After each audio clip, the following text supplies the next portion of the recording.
Здравствуйте. Hello.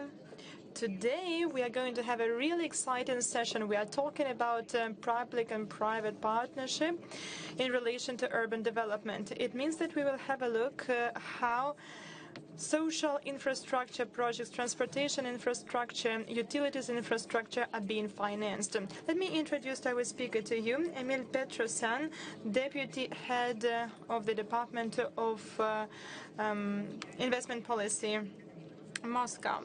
Mr. Zvonarov, Head of the pharmaceutical company, Igor Sheremetyev, Regional Sales Manager, GE Healthcare.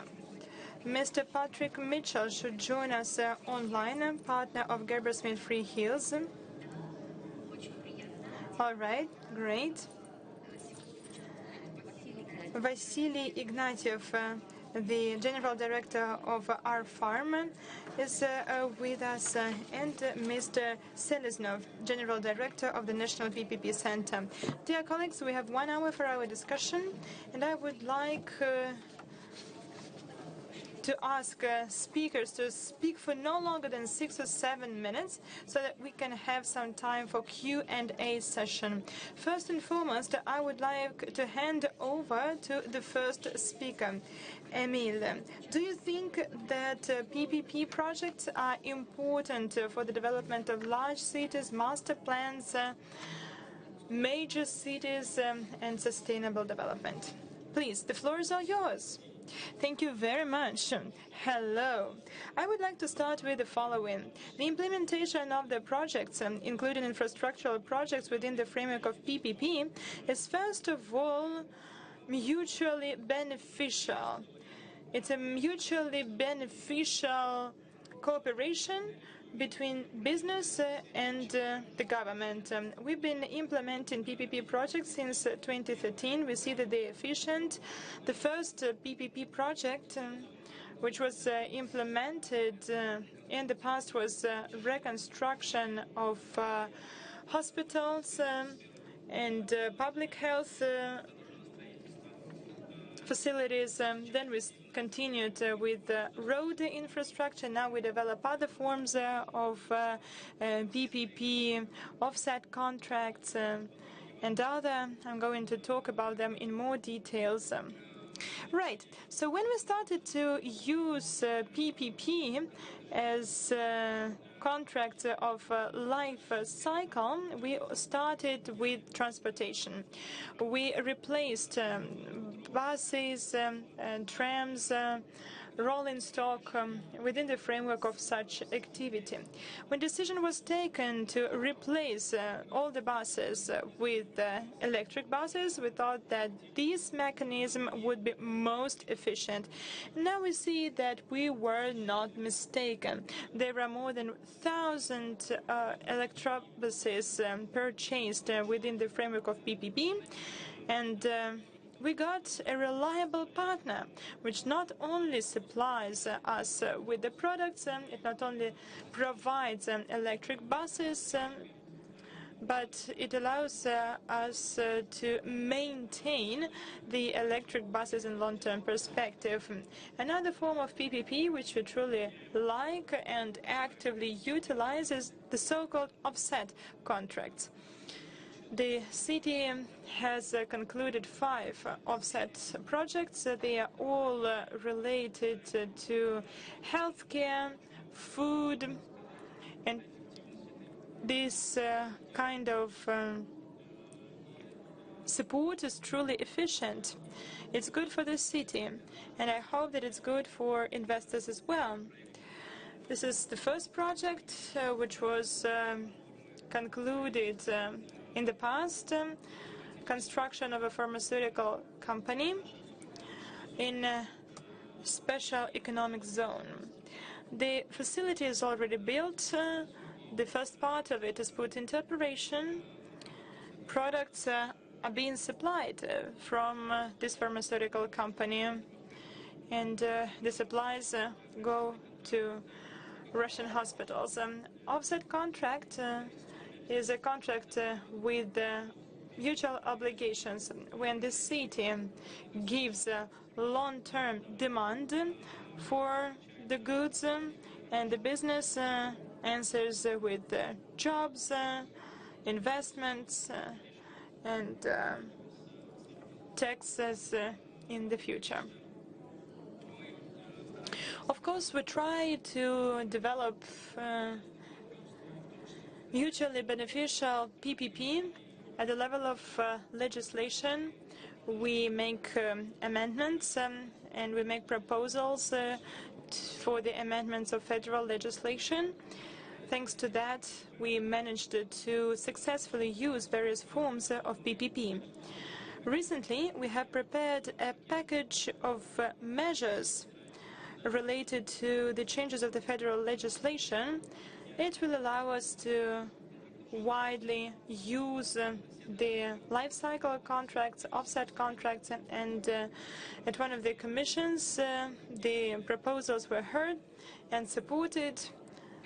So the proposals were sent to the federal level.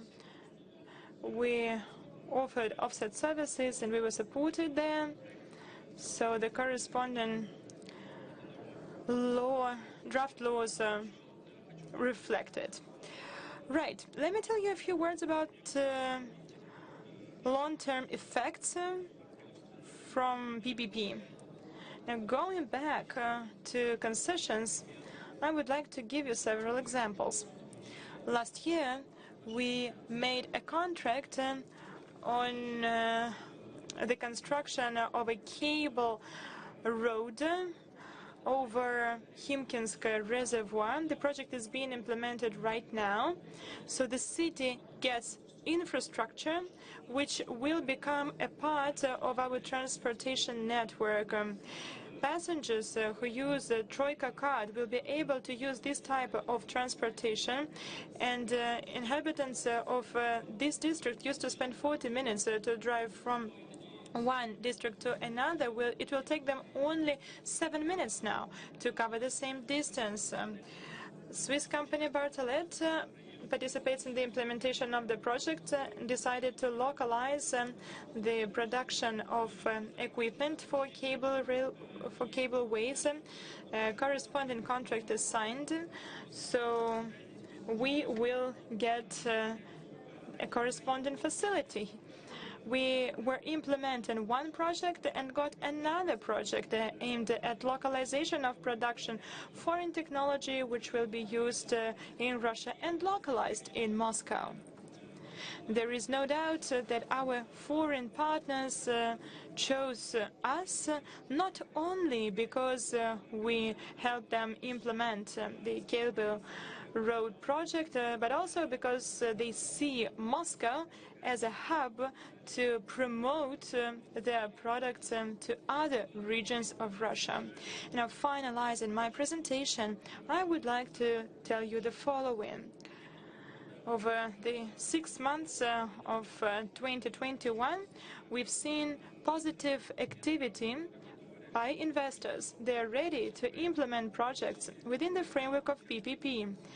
We received 3 private initiatives, and hopefully such initiatives will be implemented in the city. The first one is about recycling of electric equipment which doesn't function anymore. It will not be simply wasted, it will be transformed into granules and then used for further manufacturing.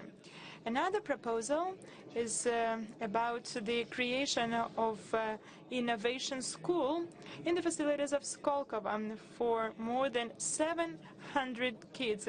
The amount of investment is more than 2 billion rubles. And the third project is related to utilities and public amenities. We've recently received it, and we believe that thanks to such projects, more than 10 billion rubles will come to the city in the form of investments. I hope that that such projects will be brought to life. Thank you very much. Thank you. Thank you. This presentation was highly interesting, and you gave us a vast picture of different instruments that the city uses in the area of PPP.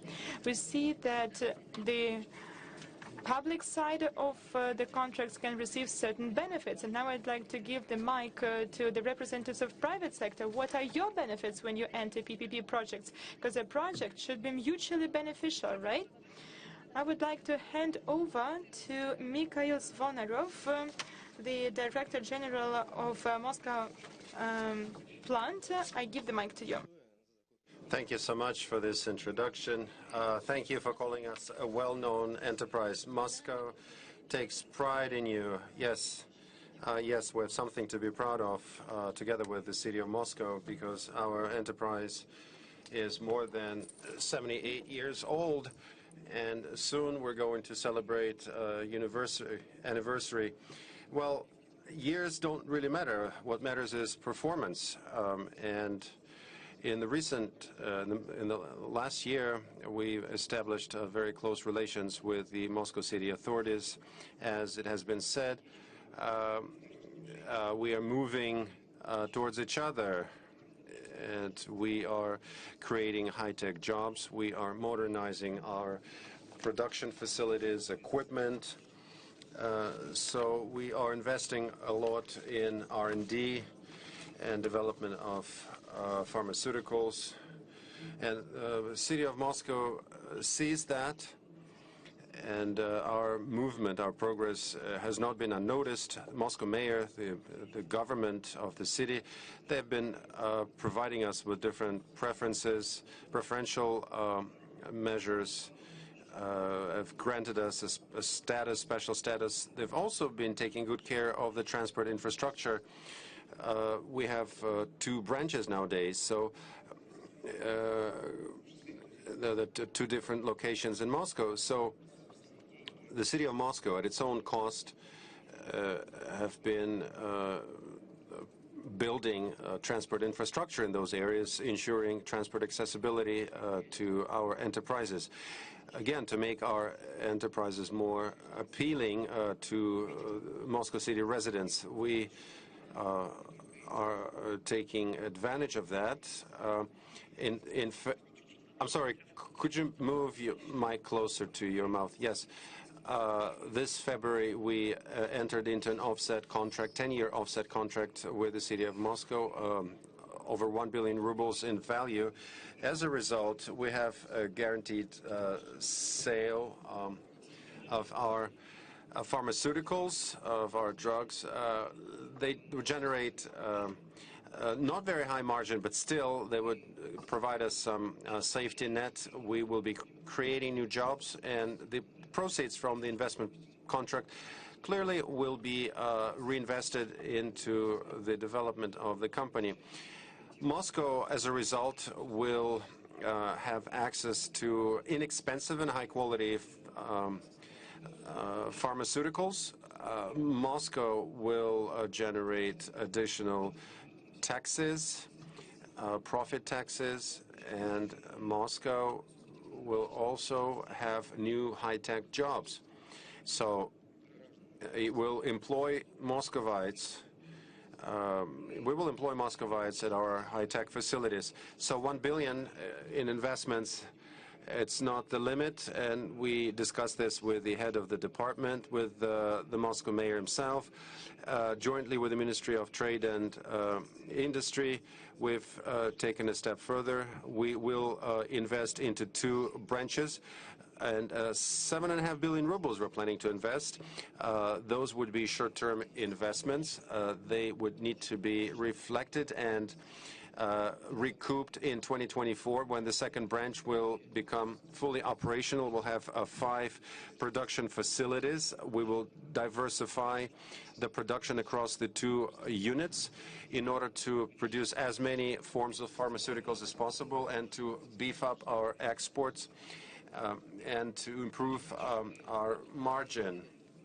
But the starting point was this project. We thank the Moscow city government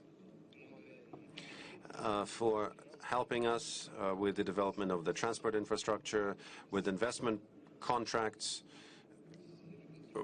and any other embracing all other commercial initiatives. We actually are taking further steps with the city of Moscow. We are now developing a joint program to train our people, our personnel, and not exactly with the city of Moscow, but with Moscow City universities. I think we've signed 7 or 8 agreements, and the graduates of Moscow's schools and universities, they would have a chance to get training and finally to get employed at our company. So we're very pleased with this progress, with this cooperation with the city of Moscow, and it will be to the benefit of the city of Moscow and our endocrine plan. Thank you. Thank you. Our audience is quite familiar with what offset contract is, although oftentimes those people who deal with PPP and life cycle contracts, but sometimes when you mention offset contract and to them it's something new. Moscow was a pioneer in this area, and many people are not familiar with offset contracts. So thank you so much for telling us about all the benefits of these contracts, that you can plan for 10 years. You can make consistent plans, and it's a fairly novel experience, a fairly novel tool. Our next speaker is Alexei Sidnev, General Director of Senior Group. Could you please share your experience? Our panelists have experience in this area and in the city of Moscow. Yes, dear colleagues, thank you. Good afternoon. My name is Alexei Sidnev. I'm running a company, a Senior Group. We are providing comprehensive assistance to the elderly people who need assistance. We are running 3 geriatrics centers, world-level centers, and our services are offered in 8 regions of Russia. Today, I would like to talk briefly about our project and the concept of the project. A concession project with the city of Moscow. We entered into a concession agreement last year. According to that agreement, we received a land plot and a Soviet times hospital building. We are going to turn it into a world-class geriatric center of the next level. So it will become a facility with 110 rooms, 430 patients. We will create 150 jobs.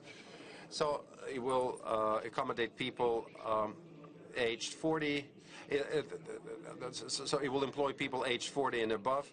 We will redevelop the area. We will build a brand new geriatric center. We have an advantage. I hope I can say that we're doing it in the post-COVID time. We already now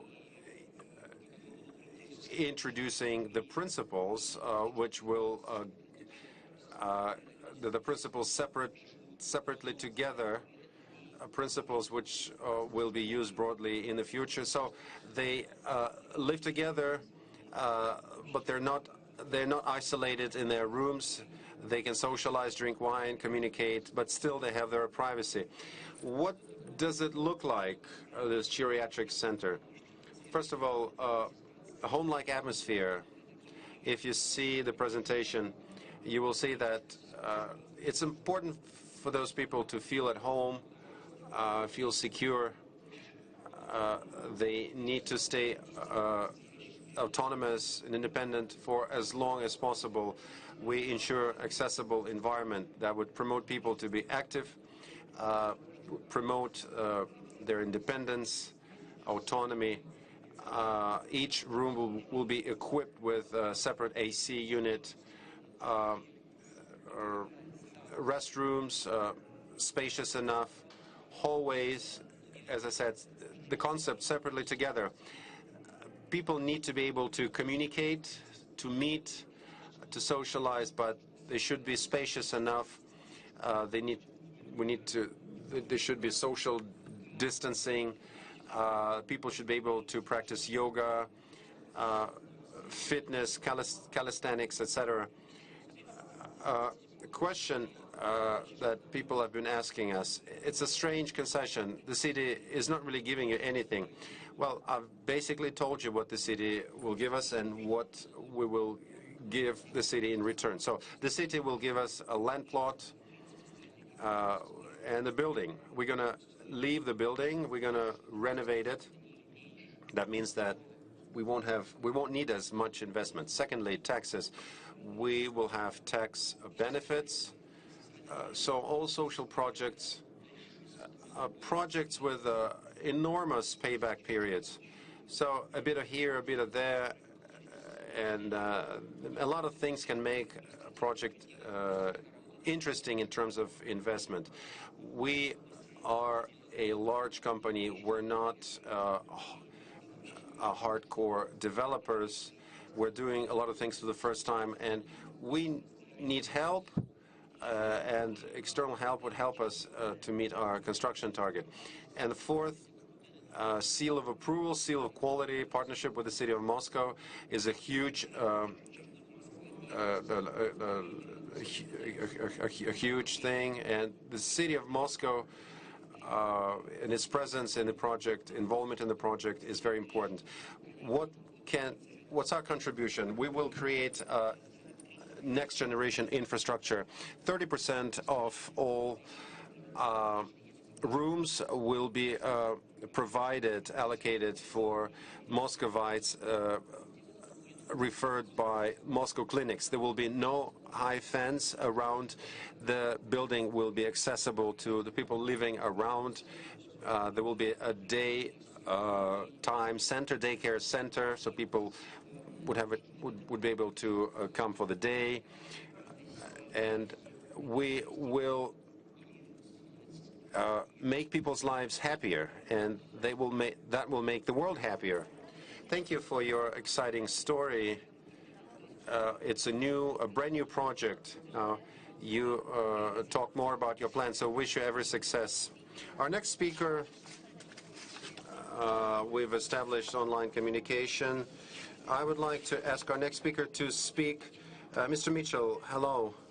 Could you please tell us about the PPP experience in general, maybe at various stages of implementation, success stories or failures? Please. Thank you. Thank you very much. I hope that you can all hear me, and good afternoon from a bright and sunny London. In a few minutes, I'm just going to give you... Yes, we can hear you.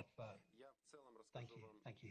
Of PFI and PPP in the United Kingdom. It's a big topic, so forgive me, I'm going to compress it just into a few minutes and simplify it a bit. Going back to the beginning, PFI was launched in the UK in 1992, and although it wasn't directly related to the successful privatization program of the 1980s, where lots of previously state-owned utility companies were privatized and put into private ownership, it built on that philosophy, which didn't exist previously, of having the private sector own and undertake functions which have previously been done only by the state or branches of government. And the basic idea behind PFI in its early days was to provide, by way of upfront financing, the capital needed to enhance and sustain aspects of public services which were not seen as suitable for outright privatization. By which I mean typically social infrastructure, the type of infrastructure and services which the previous speaker, the gentleman, talked about in terms of elderly care, hospitals, schools, accommodations and prisons and so forth. Key features of PFI are probably very well known to a lot of people attending this seminar today. A first facet was that the liabilities associated with the development of the infrastructure were to be kept off the public sector balance sheet, and that was done by transferring sufficient risk from the public sector to the private sector. That's a big talking point still in PFI, how to get that right. The contracts were design, build, finance, and operate, or DBFO contracts. So they're structured as a supply by the private sector, not just of the facility, the hospital or the school or whatever, but of the ongoing services, the operation, the maintenance, and so on. And very importantly, the contracts were output-based. The public sector, the relevant government department said what it wanted in basic terms. I need a hospital that can accommodate X hundred beds and undertake X thousand acute operations every year. But it's up to you, the private sector contractor, to design that hospital and work out how you match my requirements. That all happened, as I said, in the early 1990s. By the mid to late 1990s, PFI was seen as a very big success in the UK, and it became, in fact, the main delivery model for UK public infrastructure, in particular social infrastructure of the types I've mentioned. A quick word about how we in the UK view PPPs. I am very aware that in many parts of the world, including various parts of Western Europe and I believe Russia, public-private partnerships have got a specific meaning. There is statute law and other law underpinning the structures and so forth. In the UK, it's rather different. Government bodies tend to have quite wide and general powers, so they can enter into relationships with the private sector in a wide variety of forms. So PPP to us here in the UK can have any number of meanings of types of cooperation between the public and private sectors. The expression was first properly used in the UK in the late 1990s, in other words, when PFI was already a success. The PPPs have been used in many forms and I believe will continue to be extensively used, notwithstanding the death of PFI, which I'm going to mention in a minute. Just a few words on the evolution of PFI. As I said, by the end of the 90s, it was a great success. Many hundreds of projects have been undertaken using PFI structures, but then we all experienced the global financial crisis, and we saw the value and volume of PFI projects here in the UK start to fall quite dramatically and continue to decline. Of course, a main reason of that was the decline in bank lending liquidity as a consequence of the financial crisis. We also saw, and I think this is very important, quite a big change in political and business sentiment towards PFIs. From having had a very good start, they were increasingly by this stage, a decade and a half later, viewed as giving quite bad value for money, particularly as regards things like soft services, I mean cleaning and catering functions. There'd been a change in accounting practice that was no longer important for the UK government to keep the liabilities associated with the new infrastructure off balance sheet. And very importantly as well, we had seen, I think, too much risk transferred to the private sector by the public sector, and that led to an unwillingness by new contractors in the PFI zone to contract. I think that's a facet of PFIs the world over, that just getting the balance right between... I'm sorry, Mr. Mitchell, I just want to remind you of the speaking time.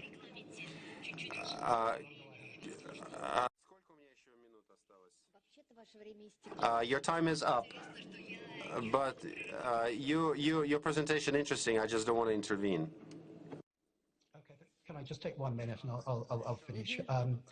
The result of that is that we have scrapped PFI in the UK. We're not going to use it anymore as from last year. And as of now, we're going to use new forms of PPP. So PFI is dead, but long live PPP. Thank you.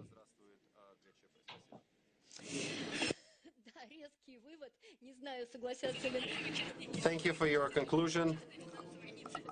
I don't know if, I'm not sure if PFI is dead or not.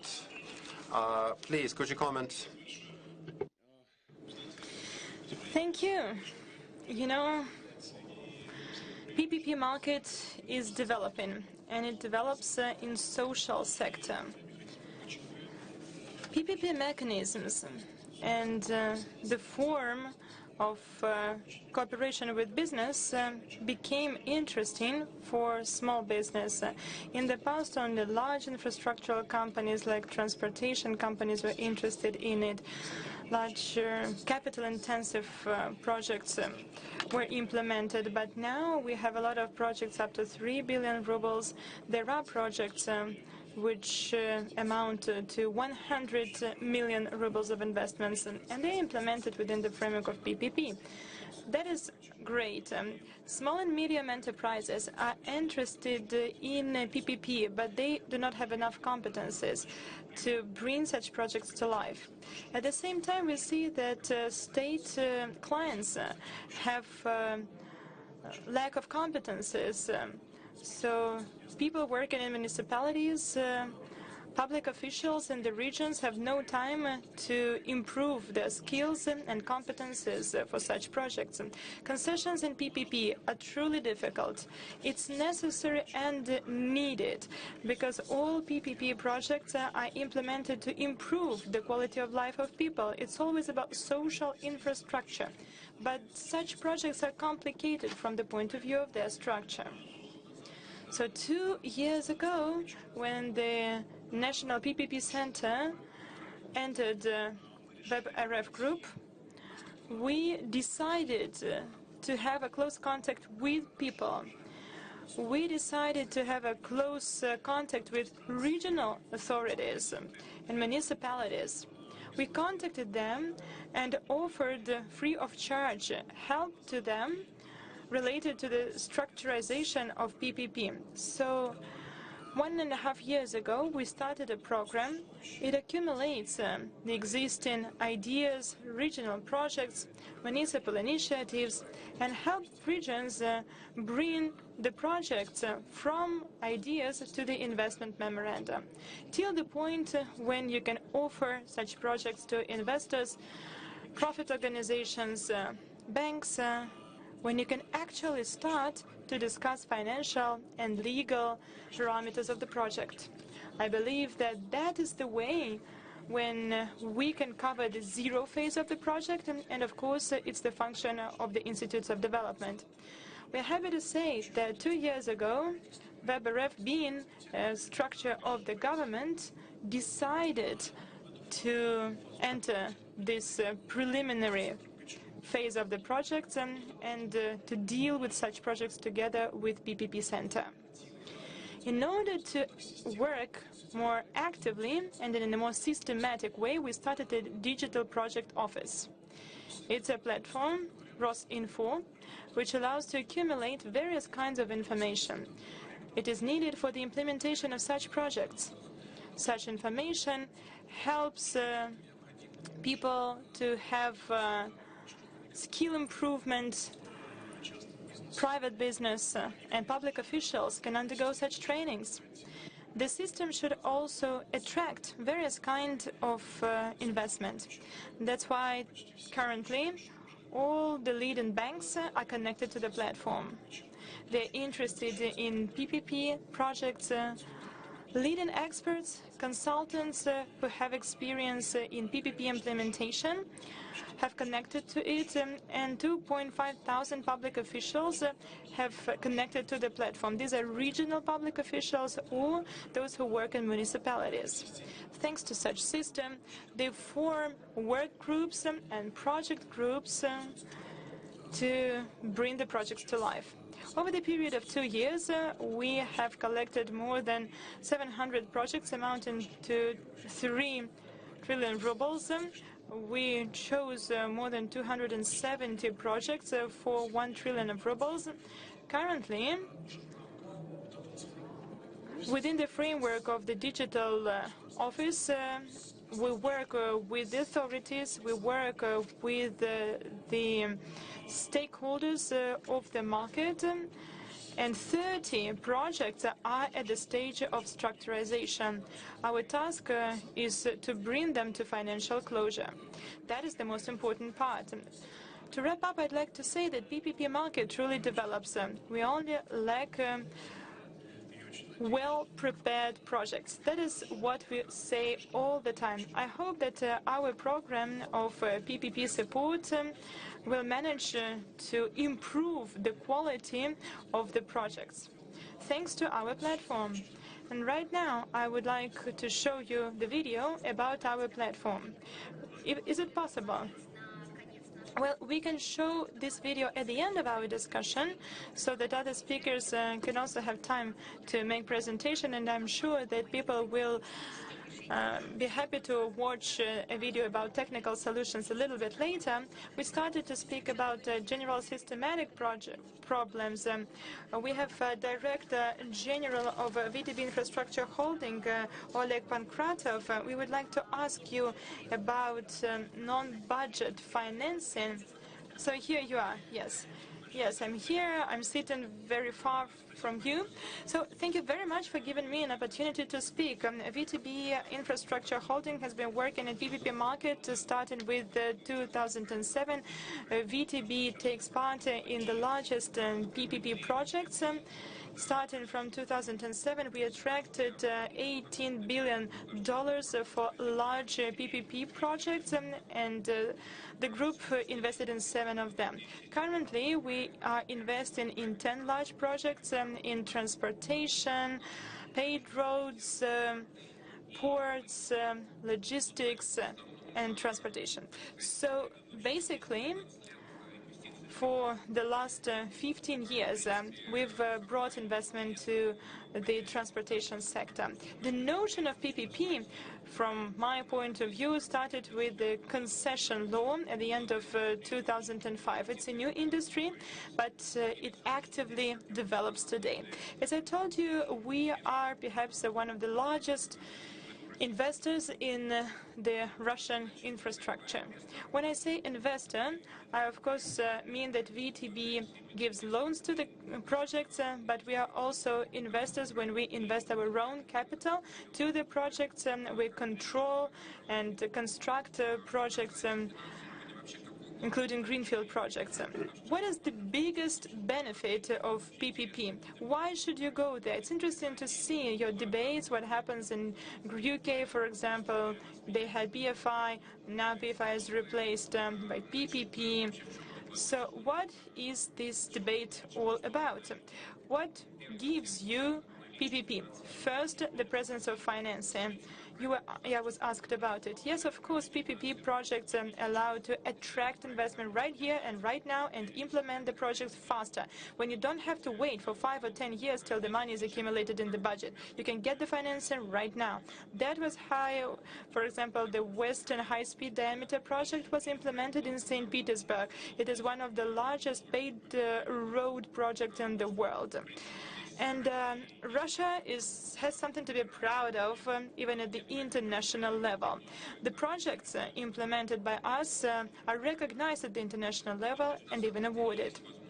Frankly speaking, there is an opportunity to implement large-scale projects, but that's not the most important part. Financing is, of course, important, but there are other important issues. To my mind, the most important thing is optimization of the life cycle costs. Because when you go and say, I want to buy the cheapest thing, it doesn't mean that for 30 years of the project cycle you will get the cheapest things. And the critics the criticism of the British model was related to it. We pay a lot of attention to it in Russia. It doesn't make sense to start PPP project simply to find money. It makes sense to minimize costs related to maintenance, financing, construction of the site, and many more. And the third most important thing is about risks. PPP allows the government to give the risks to a private sector, and if there are risks that it can control, like utilities, for example, and land, they can stay with the state. Right. What can I see happening in the market now? Regional market is being very active. We have invested a lot in the regions. We have regional projects in Udmurtia, Bashkiria, and other regions of Russia. Regions are being really active. There's a need to develop transportation projects, and budget investment is not enough. That's why we will see that there are a lot of projects like that in the regions. Then, the Russian Far East. Currently, we are discussing the mechanism of Far East concession, and I think that it will bring to the boom of PPP in the Far East of Russia.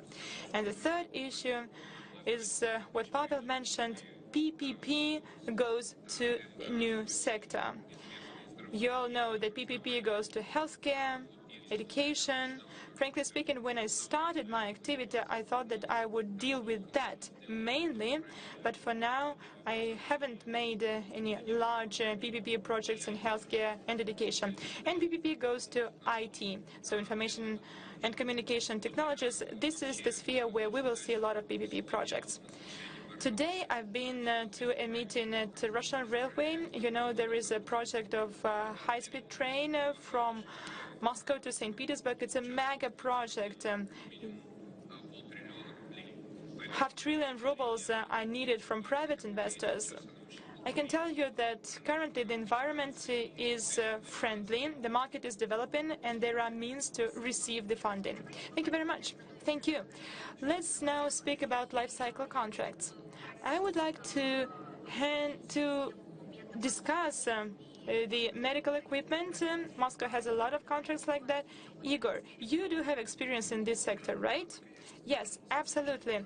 Thank you for giving me an opportunity to share my experience with you. I'm a representative of GE Healthcare company. I'm going to speak about life cycle contracts. You are right to say that in Moscow, there are quite a lot of life cycle contracts, and a lot of medical equipment is purchased within the framework of such contracts. Moreover, I can tell you that the contracts of life cycle implemented in Moscow are really breakthrough. These are the first large-scale projects like that in Russia. And I say breakthrough because in the past it was not possible to implement such projects. The previous legislation allowed only to buy equipment and buses, perhaps some other things within the framework of life cycle contracts, but it was not possible to buy medical equipment. So the project implemented in Moscow changed the situation. And currently the legislation is so that other regions can also bring such life cycle contracts to life. Life cycle contracts for medical equipment are extremely important. Let me explain you why. Imagine a situation that there is a hospital, for example, and a client purchases, for example, computerized tomographer or any other diagnostic equipment, maybe not the latest one, but after 1 or 2 years, the warranty is over, and the hospital faces a number of challenges. When you have to find money for service contracts, you have to organize procurement procedure, you have to wait till the parts arrive, and that is the standstill of equipment. And imagine the standstill of tomographer amidst the pandemics, when the healthcare system is really overloaded. So life cycle projects help with that. The structure of such projects in Moscow allows to organize the full life cycle of equipment, maintenance of equipment.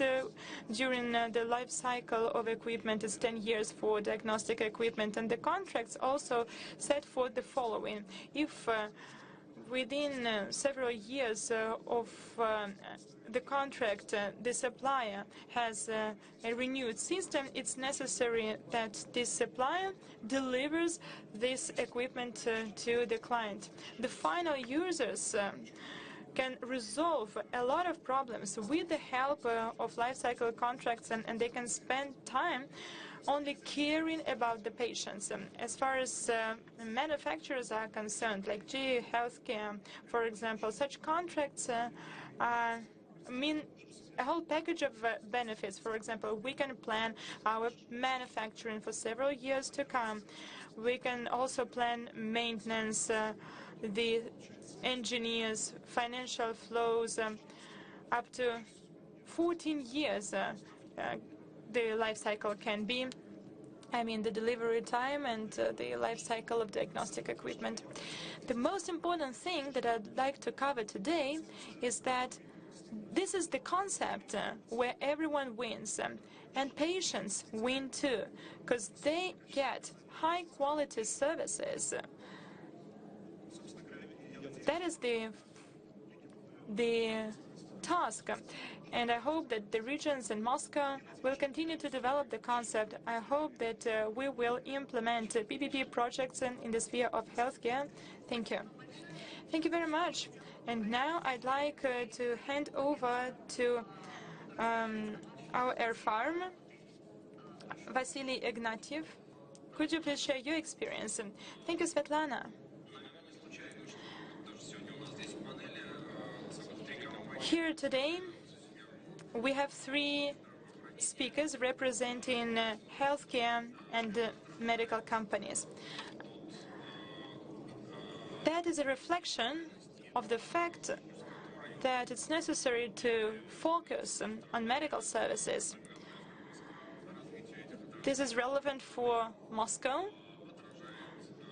on the one hand, and on the other hand, it's a testimony to the fact that such sectors should be developed in the big cities or nearby. So we do have experience of implementing projects where we worked in close cooperation with the regional authorities of the entities of Russia. The recent example is the manufacturing of Sputnik vaccine in the special economic zone Technopolis.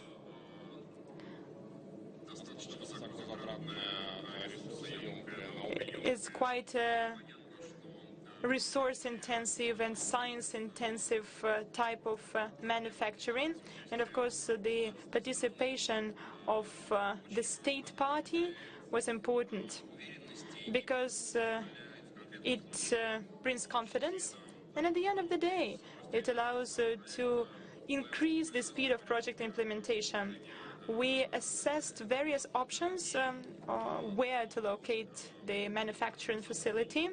And thanks to cooperation with the state authorities and mutual cooperation with the Technopolis economic zone were a decisive factor for the project. When the city and the economic zone allowed to get all the necessary utilities and resources as fast as possible. So they were responsible for that, and we had an opportunity to focus on the technological side of the project. At the end of the day, we have an industrial facility which is constructed in less than a year. The total amount of investment was 10 billion rubles, and the amount of vaccine output is from 7 to 10 million doses per month. A similar project was brought to life in the Moscow region, in Dubna, special economic zone, where we localized the manufacturing of high-tech medical equipment. We also talked about one important topic today, offset contracts in pharmaceutical production. And we do have such project in our group. We are actively implementing it. Currently, the biggest benefit for our industry is that we have quite a long investment cycle for the development of innovative drugs, gets a guarantee in the form of guaranteed sales in regions of Russia. We get 3 types of benefits. On the one hand, it's interesting for us as for developers and investors. On the other hand, the city gets investments and new jobs, and the inhabitants get access to modern high-tech drugs. Right. Thank you very much. Thank you. Dear colleagues, your presentations were very exciting and different. I would like to wrap up. PPP projects are, of course, one of the top priorities on investment agenda. And such different tools allow us to find something useful for your industry or your company. So let's start a video about the platform. Don't you mind? There are no objections. So let's watch a video. Digital technologies become an integral part of our everyday life.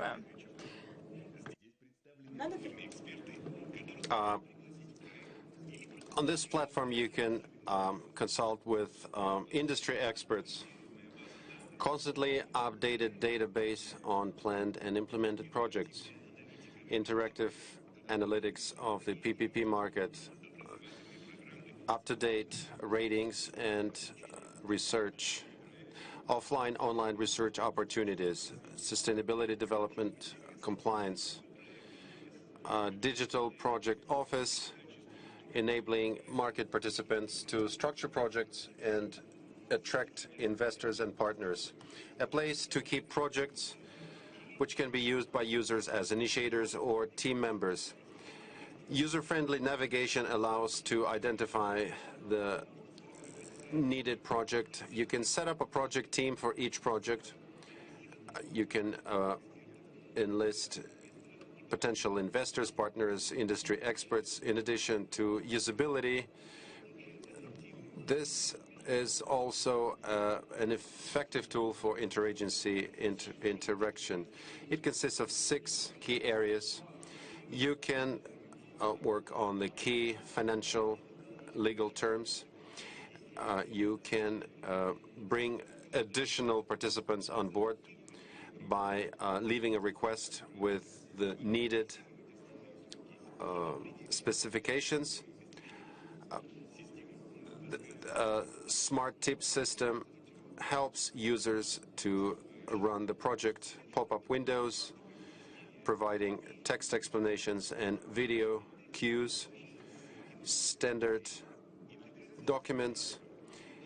Interaction with the ROS registry allows to simplify matters related to land property issues. You need to type in the land registry number. You can use feasibility study and key financial indicators that you need to evaluate investment potential. All project-related communications is kept in a special purpose chat accessible only by team members. The project can be submitted for review. The review is conducted under uniform methodology with the use of external experts. It's also based on best market practices. The project is also reviewed in terms of the ability to raise bank and third-party investor financing. If vetted, it's submitted to potential investors. Once launched, the project is published in the database, but that's not it. If need be, you can continue working on the project by digitally running the construction project using Infratech. ROS Infra, a digital platform for PPP market participants. Thank you.